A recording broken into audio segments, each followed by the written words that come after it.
welcome everyone to today's episode of TMI Advice You Didn't Want. Today we're diving. Wow, words are hard. English is difficult, but it's cool. We're going to keep moving forward. So today we're diving into the world of empathy. And in that moment, you probably felt empathy for me because I can't speak English, and it's cool because I struggle sometimes too. Well, in case we haven't met, my name is Karen. I'm one of the co-hosts here. And my name is Ashley. And And yeah, I struggle all the time, so we're good. I mean, let's be honest. You've had your moments on this podcast too. And if I'm being honest with you, I don't like editing stuff, so I just keep trudging forward. So everybody's got to listen to all the fun all the mess ups, because English is fun and hard. Let's be honest. So this has been, I know for me, it's been an interesting week for empathy. And I know you've got some things to share too, Ashley. But for me, like diving into this whole concept of empathy, it's a big, in my opinion, big topic. Because, like, let's just lay down what empathy is first. Like, empathy is like feeling the feelings that someone else is putting out there, right? Like, really, like, fully experiencing what's going on with them. And I feel like there's different levels of empathy too. I know, like, we were talking about this earlier today, Ashley, where a lot of times when you're living with people, you can pick up on their energies quicker Mhm. because you're used to their energies. I know last week Matthew is in kind of a funk. Matthew's my husband, right? And so he was in kind of a funk, and I picked up on it immediately and was like, what's going on? And he wouldn't tell me. He didn't tell me until, like, I don't know, yesterday. So it had been like a full week of him being weird, and I'm like, I don't know what's going on, but I'm just going to let him do his thing.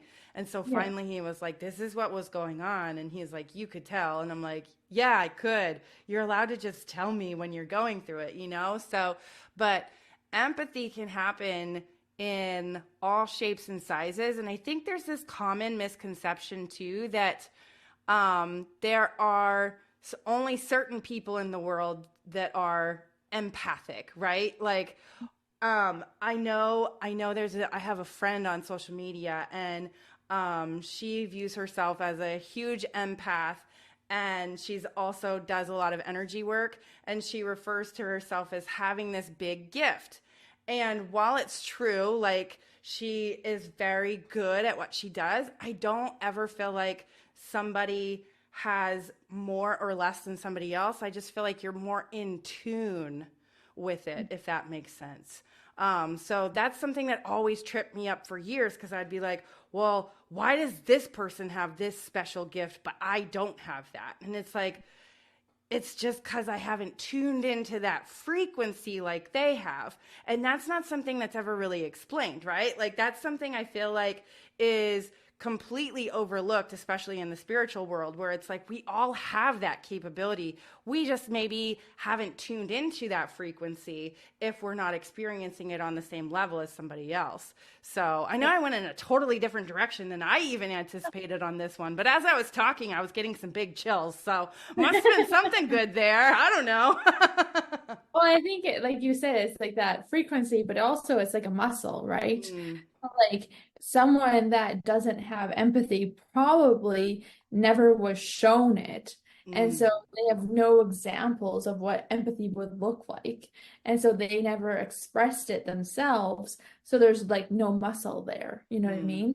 Yeah. And so it'd be like if you were never told that you could walk. So you're just in a wheelchair your whole life because the people around you are in a wheelchair, and that's just how it is. What you And then you know. become Yeah. someone that, or you become around people that walk, and you're like, oh, and then you try to walk, your legs are going to be like fucking weak. Yeah, because you have never done it before. I mean, Yeah, I even had that conversation with you earlier this week where I yeah, was talking about, I think it was like manifesting wild shit, right? Like knowing that I was capable of manifesting wild shit and seeing other people manifest wild shit in my life and just like, just do it. But yeah, just saying to myself, I've never seen somebody in the process of yeah, learning to manifest the wild shit. And so for me, that was like my big aha, where it was like, I feel like I'm blazing a trail, but I also am not at the same time, because I've seen other people do it. But Yeah. it's like I kind of have to blaze my own trail in order to figure out Mhm. what that even looks like for me. And I even said, I'm like, I've already manifested weird wild shit that I can't even explain. Mhm. And I'm like, I know I need to keep doing more of that and on bigger scales. And sometimes it's like, well, I don't know how to do that. So now I'm really off topic, but it's still good stuff. Yeah, no, it's all good. So yeah, so it's like a muscle. So you get shown what empathy is by someone new in your life, and you're like, oh, this feels really good. And so eventually you slowly start to create that. And like the perfect example for that, even for me, is like Derek. Like he never had empathy in his life ever, by past relationships or family or any of that kind of stuff. Like it was very, very rare for him to experience that. And then with me, I have a lot of that empathy kind of thing. I'm also pretty frank. Like Yeah, I'm not we people both are. pleaser. Yeah. Yeah. So I'm not like the stereotypical like, oh, she's an empath and like all that kind of stuff, because I'm not a people pleaser. Mhm. But I definitely can tell if there's something wrong and want to be there kind of thing. And so who he was as a parent completely changed, like night and day different. And so many different aspects too, because he was shown another way, you Mm. know? And it wasn't me that did it. Like he had to choose to do that too. So like also wanted, like, you're never taking away from the person who's actually making those choices to actually walk or to learn that skill set, because he could have been like, no, I like being my non-empathic self and I'm gonna stay that way, you know? Yeah. So, and then the more he practices, the more he experiences it with new relationships and all of that kind of stuff. It just builds and builds, and then that becomes his natural habit versus the not so empathetic version. Mhm. So, Yeah, yeah, and it's just like everything, like yeah. memory, like all of it. You can strengthen any muscle that you have. Oh, 100%. Yeah. And I do feel like, especially in today's day and age, a lot of men, especially, sorry, men, but a lot of Mhm. men struggle with this muscle because it's not something that is that manly thing to do, right? Like that whole toxic masculinity kind of steps in, and it's not very sexy, air quote on that, to show that you're feeling the emotion that somebody else is around you. Like Yeah, it doesn't necessarily, like, on a masculine level, like you think, yeah. that's not a very manly thing to do. But in fact, I feel like it is extremely, whenever a man can tune into that and they Yeah. have the willpower to say, actually, I want to do that. I would say that Matthew is incredibly good at Yeah. tapping into what other people are feeling. And Yeah. sometimes, let's like talk a little bit about when it gets too much, right? Like, because sometimes Matthew taps in too much Yeah. and it can affect his energy when he does that.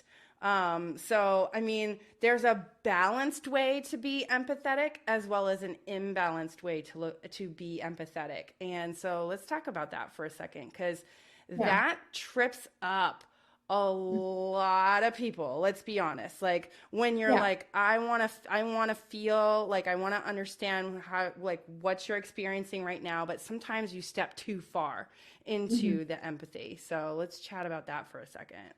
Yeah, well, it's just like everything. Like if you can be not enough and you can be too much. And it's really about finding that sweet spot balance.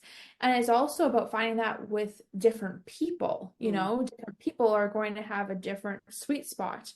Like how you joke with them, like all those kind of things. Everyone's going to be different. yeah. So like that's another thing for me and Derek. Like he has a very strong, stern tone of voice, and every once in a while, I'm like, okay, like I can't I'm do doing it. this right now, and it's not working for me. Mm, And it's his normal voice. And but to me, because of my childhood, that voice was not a normal. That meant something really, really bad was going to happen, you Mm, know, whereas that was the only voice he ever knew. mm, So it's so different. And it's not a bad thing, but I'm dysregulated, so then it's mm-hmm. it's too much. And then on a normal day it's fine. So that's even finding that balance with the same person depending on how I'm feeling. Oh, And same with definitely. the kids. Like yesterday they came home to have a shower. I walk into the bathroom and I'm like, "Hey guys, you forgot your towels." My son jumped. Oh, geez. And it was like, I'm fairly confident. I didn't ask him. So my youngest jumps every fucking second. Like he's like popcorn. Like you walk Mm-hmm. around the corner and you're like, Knox, and he flies like through the Out of roof. his pants. Yeah. Yeah. And which is a sign of trauma too. So it's kind Yeah. of sad, kind of funny. Yeah. You know what I mean? Like I love scaring people, like absolutely love it. I have no empathy. What a great combination. Yeah. When it comes to scaring people, pranking people, or even people getting hurt, I'm like the worst. Like no empathy So whatsoever. much empathy over there. You're a huge No, empath. no, no. The one time Aubrey, she was 5 or 6 maybe, and she fell out of the RV, and I like literally was like doubled over. I'm okay. Like it was a fall where like she could have broke her arm kind of thing. Mm. And I'm doubled over, can't help myself at all, like laughing. And so, anyways, my middle kid, Atticus, normally is not poppy. Like he doesn't jump. Aubrey doesn't either. And so he was the one that jumped. And I was like, he saw me standing there, and it wasn't until I spoke that he jumped. And so it was something about me telling him, or I was reminding him what to do, or my tone, you Yeah. know? Like it was like a like, oh, she's gonna get mad kind of thing. Mm. And um yeah, so and that's where for me I had to gauge myself and Mm. gauge him, because obviously my tone of voice was too much for him and I had to tone it back. And then two, my empathy, it went into like the overthinking. Like they Mm. just like so Tuesday, yesterday is our switch day, which I know when this goes out it'll be different, but so he just came to my house and has been to my house for 15 minutes. And I'm like, what's going on? Why are you jumping when someone talks to you? What's Mm. been going on for the last week? And I go into that empathetic, overanalyzing, taking on his shit, all Yeah. of that kind of thing. So that's too where you have to kind of gauge it and figure it out. So Yeah. yeah. Yeah. And it's especially like as an empath, it is easy to overthink, Hmm. like to look at, well, somebody's feeling this way and you start overthinking. And it's like, that's when it becomes so unhealthy. And I see that happen probably when somebody's a super empath. I see that happen probably more than not, Yeah. like, and it can be so detrimental. I'm Hmm. thinking of somebody where this happens for her all the time. She overthinks constantly because she's always trying to think about how somebody's going to feel if she does Yeah. XYZ, right? Yeah. And so much so that I said to her, like, I woke up in the middle of the night one night. She had told me about something that had happened. I woke up in the middle of the night one night. I didn't continue to think about what she had told me, but I wake up and I'm like, oh my God, she is literally just taking on all of the pain of the world, but she doesn't want to fix it. Like she doesn't want to Yeah. fix that it's not hers. So Yeah. she's just taking it on. And now she's completely deadened her own body to Hmm. what it feels like to feel, Yeah. right? Like that is when you have truly stepped into the dark side of being an Yeah. empath, right? And this person is a super empath. Like she has the biggest heart, but she also has shut herself off from the world, Hmm. right? And so I'm getting massive chills right now, but I literally woke up in the middle of the night after talking with her that day, like I was with her that day. We were just talking. She was telling me stuff that happened in her life and blah, blah, blah. And continue to think about what we talked about. Like, didn't even like process the rest of what we talked about at all because I didn't really need to, right? Well, I Mhm. wake up in the middle of the night and I'm like, holy shit. Like, she is not actually letting go all of the troubles of the world and it's really dragging her down, right? So I'm like, I'm not going to tell her. It's too much information. But for some reason, you know how you have that split second of like, I got to do this. And that's literally what happened for me. It was like, I got to tell her. I don't know why, but I just suddenly was like, because I had decided I wasn't going to tell her. I'm like, this is too much information. She may not want to hear this. Like, because a lot of people don't want to hear that stuff, right? But I know she's the kind of person that likes to grow herself and grow her mind. And so I just was like, shit, I have to tell her.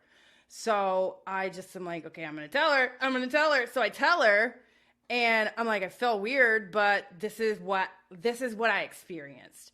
And she's like, later she was like, I didn't want to believe what you said to be true, but it was.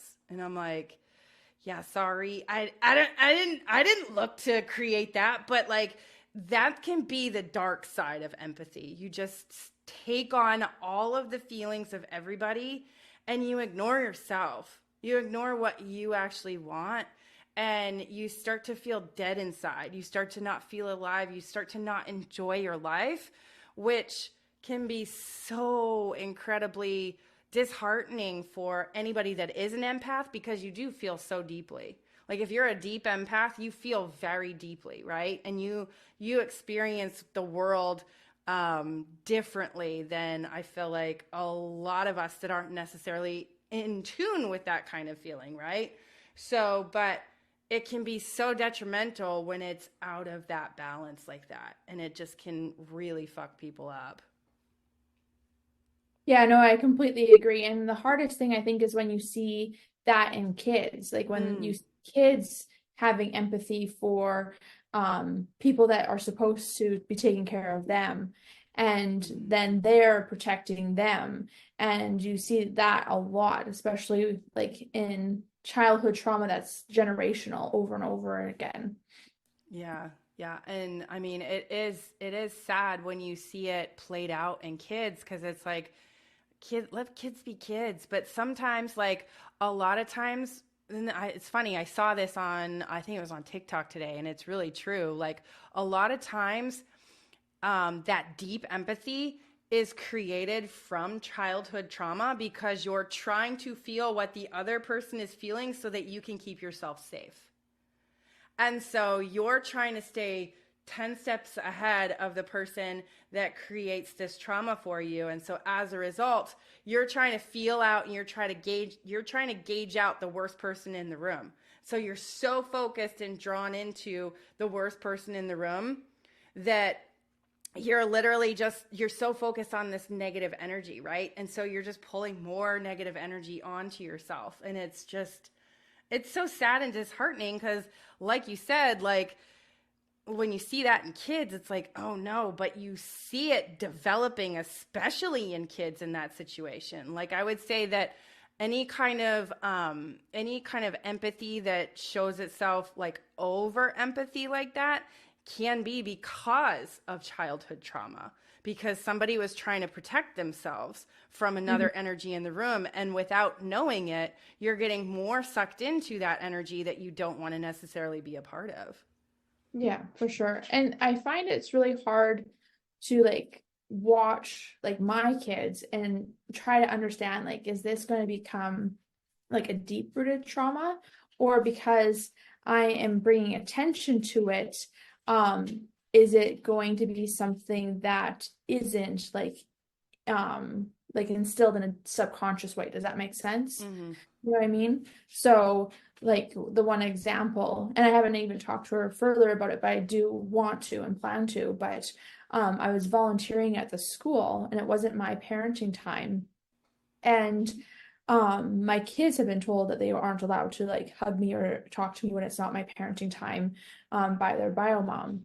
And so my oldest came and gave me a hug, but was looking over her shoulder to make sure that her bio mom wasn't going to see. Mm. And she only gave me the hug once her bio mom turned her back to us. Mm-hmm. And then she watched over her shoulder to make sure her bio mom wasn't going to catch her, kind of thing. Mm-hmm. And so, and I told her, I said, you don't need to worry about it. Like, she can see you. Like, you're allowed to hug people, especially me. Mm-hmm. Like, that's definitely a safe place. And but she is a 9-year-old protecting a 36-year-old, Mm. and Yeah. it's supposed to be the reverse, Right. you know. And so in my thought process, is this going to be like, no matter what, it's wrong, no matter Mm-hmm. what, it's sad.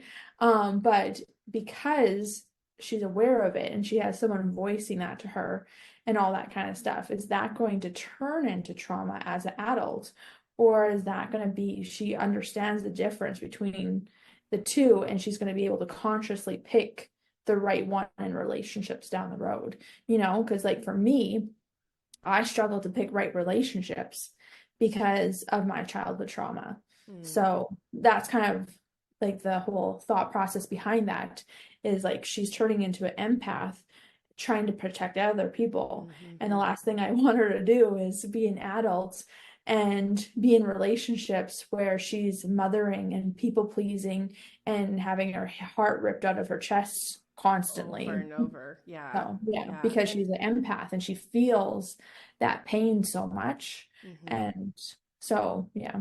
Yeah, and truly only time will tell. Like that's Oh, the for thing. sure. Like Yeah. none of us get through childhood without some sort of trauma. Even Yeah. with the best parents. Like I wish that that was advice that I couldn't give you. I wish that wasn't a thing, but it is unfortunately. Even with the best intentions, the best parents in the world, all of us come out of childhood with trauma because when we're younger, our brainwaves are working at a different level, right? Like when we're like when we're babies, we're literally in a dreaming state all the time. We're not even like there's not really a we'll call it a conscious thought because that's the best word to use for it. Like we're just dreaming through life, and as we get older, we start to have a little more grasp on reality. But it's in those like 3, 4, 5, 6 years that really our brainwaves are still developing. And so we're still wide open. And so Mhm. things will happen to us.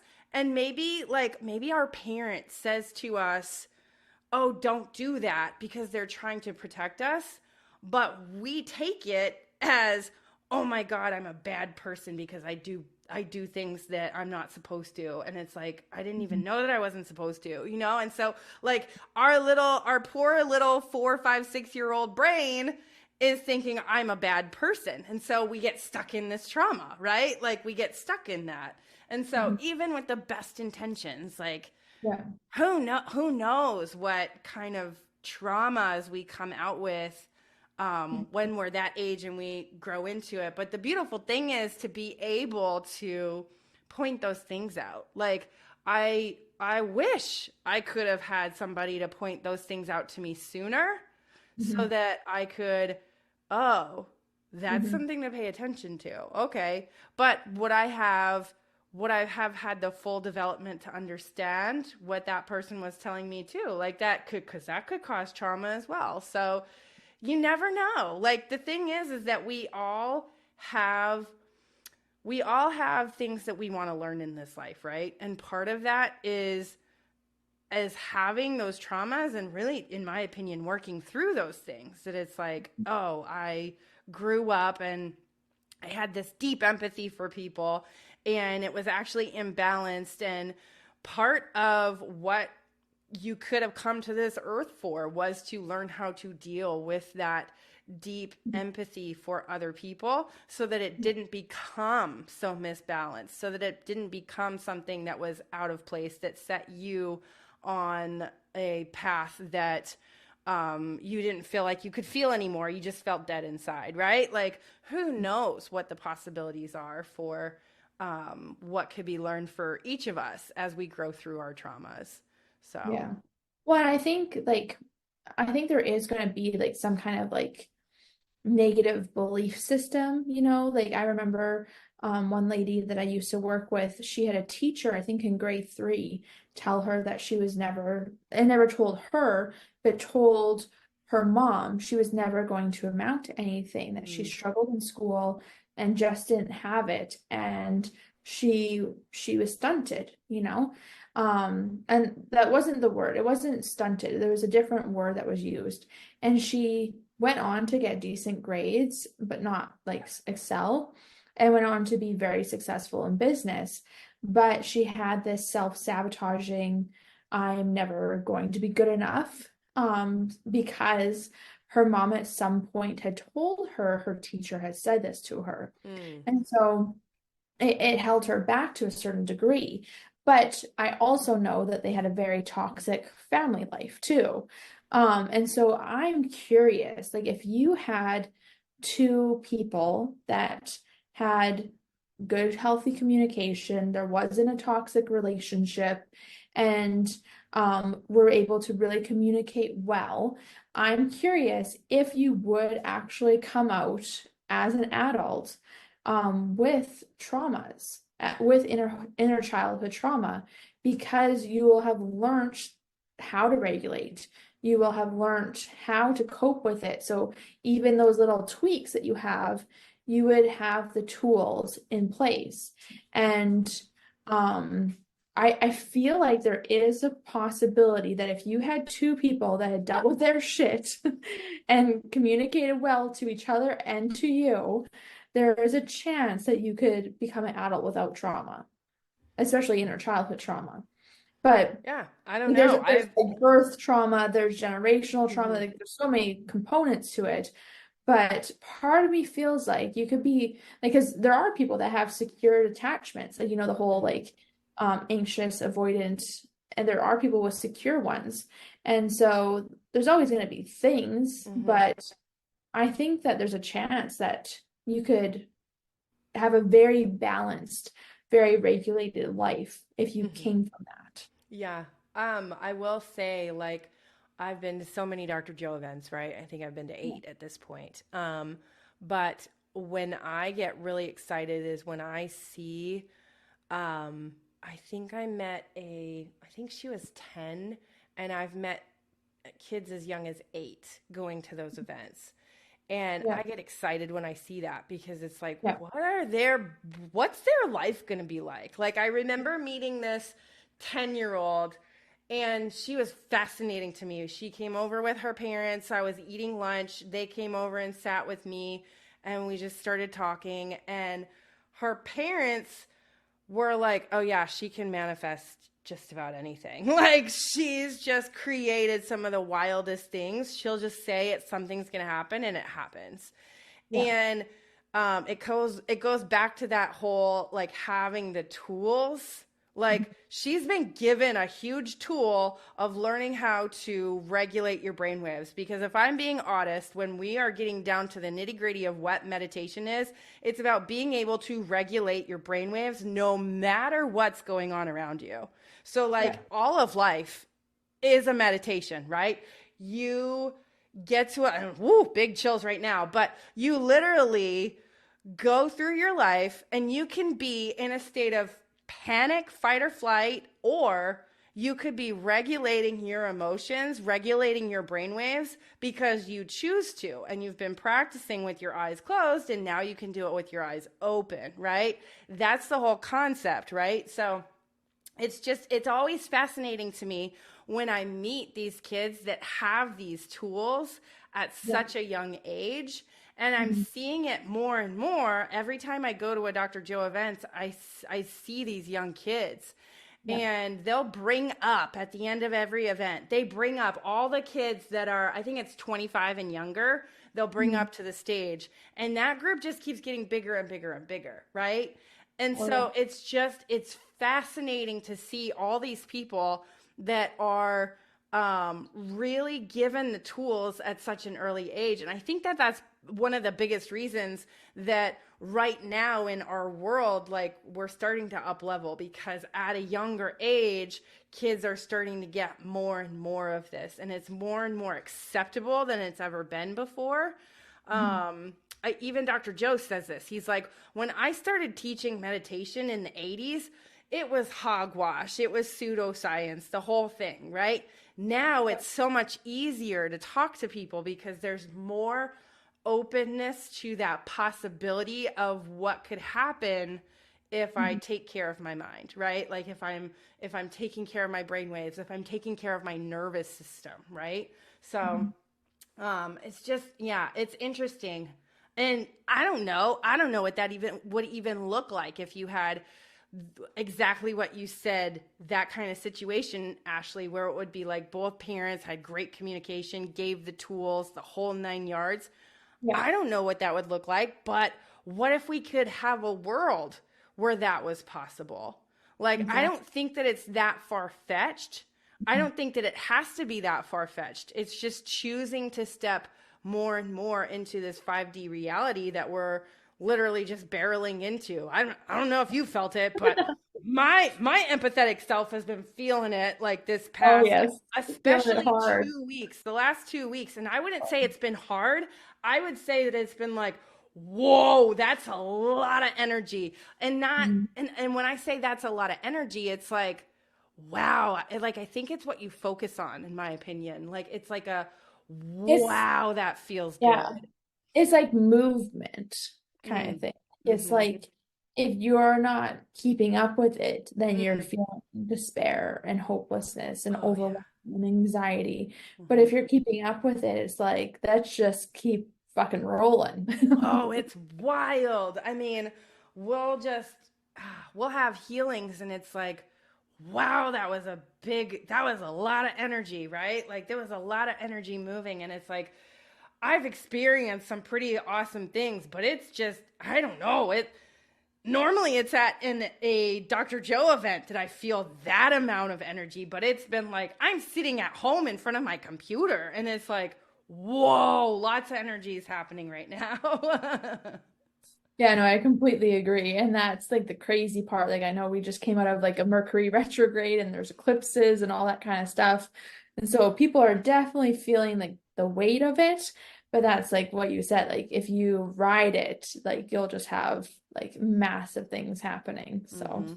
yeah, for Yeah, sure. and it's just the feeling it, like going back to the whole empathy concept, the feeling it, noticing it, and then noticing things that you can let go of. Like that's not an easy concept either, right? So, but the more that you can notice and let go, the more you can continue to feel those things. You can feel the energies of other people around you. You can feel the energies of the world around you. And you can feel the good and the bad. And you can just be like, you can just let go and just experience it. And it can just be a really beautiful experience. So, Yeah. Well, I think that's like the power too of like staying present kind mm. of thing. Is that that's where that sweet spot is. That's how you go with that flow and roll with it. Mm-hmm. Yeah, and I know when I'm not present because my body hurts or I'm exhausted or whatever's going on with me, like, and I know when I'm not present, and I'm like, "Ooh, I did it again. I'm not present. I'm not paying attention to what are my thoughts? What am I experiencing right now? And is this actually what I want to think and feel?"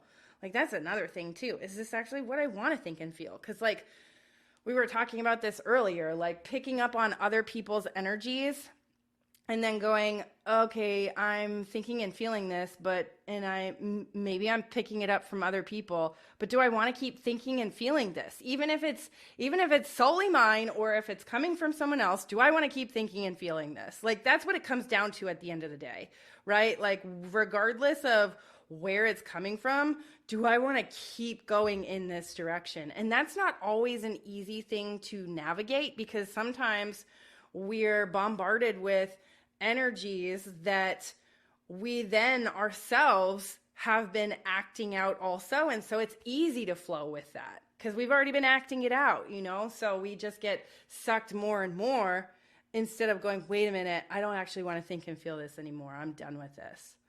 So, Well, yeah, and I think that's the whole like this powerful energy is like moving everyone up. And so, like, elevating you and raising your vibration and ability to manifest and manifest more fast. But if you have blocks, it's going to not work, right? And so then you're feeling that energy come up against that block, and you're feeling it harder because that energy is harder. And Mm-hmm. in a good way, that energy is harder. But if it's coming up against a block that you don't want to deal with and don't have the tools to deal with, it feels unbelievably hopeless, Painful. Mm-hmm. unbelievably amount of anxiety and despair and all of it. And that's where if you can just stay present, it really makes the world of a difference because you're able to then cope with it and transmute it. And then that energy also, because it's moving so fast and so hard with like better manifestation periods and all that kind of stuff, it puts you into this, like, I'm a prime example. It puts you into this, like, I need to do everything. And Oops. so, She called herself out, ladies and gentlemen. and so with that energy, that it's giving you that like movement, but it's also about staying present in that too and grounded and not feeling like I have to do everything all at once. Yeah, So, that's a trap that mhm. I think I've been getting a lot better at in the Yeah, past like year even. Like cuz probably about 4 years ago I went I don't want to do this anymore. I don't want to feel this way and I just see myself progressively getting better at being like nope. I don't yeah, want to do it all because I used to be like, I can do it all. I remember thinking, I'm Wonder Woman. I can do it all. I yeah, literally remember having that thought. And I'm like, I don't want to be that person anymore because it's for sure. not where I want to spend my energy at. So, yeah. So Agree. with that, I think we got empathy pretty good. Well, I mean, I feel like we could keep Everything. yeah, honestly everything, but I think we could keep talking about this for days because there's so much to unpack here, but I think we got to cut it off too. So, thanks for Otherwise, we'll go on tangents I for know. days and days. So thanks for hanging out with us on TMI Advice You Didn't Want. If you are listening to us on your favorite podcasting host, go ahead and give us a 5-star. Let us know in the comments what your thoughts were. And if you're watching us on YouTube, go ahead and give us a like and subscribe. And once again, let us know, what do you want us to talk about? What are some thoughts that you had from this? So would love to hear from you. So until next time, we'll talk again on TMI Advice You Didn't Want.